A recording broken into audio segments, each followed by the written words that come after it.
അങ്കണവാടിയിൽ ബിരിയാണി നിർത്തലാക്കി. 20 സ്റ്റാഫിനെ വേണമെങ്കിൽ മുഖ്യമന്ത്രിക്ക് നിർത്താം. പക്ഷേ പാവപ്പെട്ട കുഞ്ഞു കുട്ടികൾക്ക് കിട്ടുന്ന ആഴ്ചയിൽ ഒരു ദിവസമുള്ള ബിരിയാണി അങ്ങനത്തെ കാര്യങ്ങളൊക്കെ എടുത്തു കളഞ്ഞു എന്നാണ് ഇത് ഈ ഒരു പോസ്റ്റർ കൊണ്ട് ഈ വ്യക്തികൾ പോസ്റ്റ് ചെയ്ത വ്യക്തികൾ ഉദ്ദേശിച്ചിട്ടുള്ളത്. ഇങ്ങനെ ഒരു സംഭവമേ എവിടെയും പറഞ്ഞിട്ടുണ്ടോ എന്ന് നമുക്ക് അറിയില്ല കേട്ടോ. അങ്ങനെ പറഞ്ഞിട്ടുണ്ടെങ്കിൽ അതിൻ്റെ എന്തെങ്കിലും ഒരു തെളിവ് കാണണം.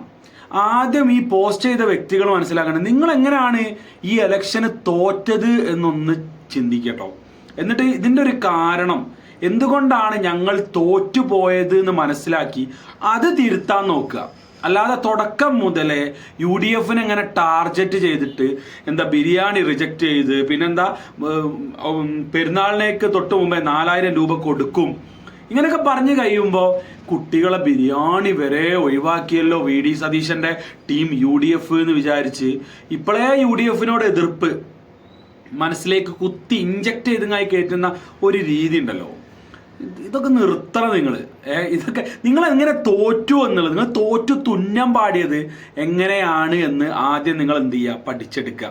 ഞങ്ങൾ എങ്ങനെയാണ് ഞങ്ങൾക്ക് എങ്ങനെ തോൽവി വന്നു എന്ന് നിങ്ങൾ ആദ്യം പഠിച്ച് മനസ്സിലാക്കി അതിൻ്റെ കുറച്ച് ആൾക്കാരെടുത്ത് പുറത്തെറിയാനുള്ള പോലെ പുറത്തെറിഞ്ഞ് ഇതൊന്ന് ഞങ്ങൾക്ക് പഴയ കമ്മ്യൂണിസ്റ്റ് ഭരണം ഞങ്ങൾക്ക് തിരിച്ചു കിട്ടണം. ഞങ്ങൾ ആഗ്രഹമുണ്ട്, ജനങ്ങൾക്ക് ആഗ്രഹമുണ്ട്. ആ ഭരണം നമ്മൾ ഒരുപാട് ആഗ്രഹിക്കുന്നുണ്ട്. ആ ഭരണത്തിനോട് നമുക്ക് എന്നും സ്നേഹമാണ്. നമ്മളൊക്കെ പ്രവർത്തിച്ചിന് ഒരു കാലത്ത്. അതുകൊണ്ട് ഇതിനെക്കുറിച്ച് അറിയാത്തവരൊന്നല്ല നമുക്ക് ഈ ഭരണം ഇഷ്ടമാണ്. അതിനെക്കുറിച്ച് വരട്ടെ. അല്ലാതെ ഇനിയും നമ്മൾ ഓൾറെഡി ഒന്നും അല്ലാണ്ട് നിൽക്കല്ലേ. വിരലിലുണ്ടാവുന്ന സീറ്റിലേക്ക് കാര്യങ്ങൾ മാറിയില്ലേ. ഇനിയും നമ്മൾ താഴെ പോവാതിരിക്കട്ടെ. അതിന് വേണ്ട കാര്യങ്ങൾ നമുക്ക് ചെയ്യാം. ഇത് വെറുതെ ഇങ്ങനെ ബിരിയാണി കൊടുക്കുന്നു മറ്റേ കൊടുക്കുന്നു, VD സതീശൻ എങ്ങനെ ഈ ടീം UDF എങ്ങനെ ഇടങ്ങാറാക്കാനായിട്ടുള്ള പോസ്റ്ററുകൾ അതൊക്കെ നിർത്ത് നിങ്ങൾ.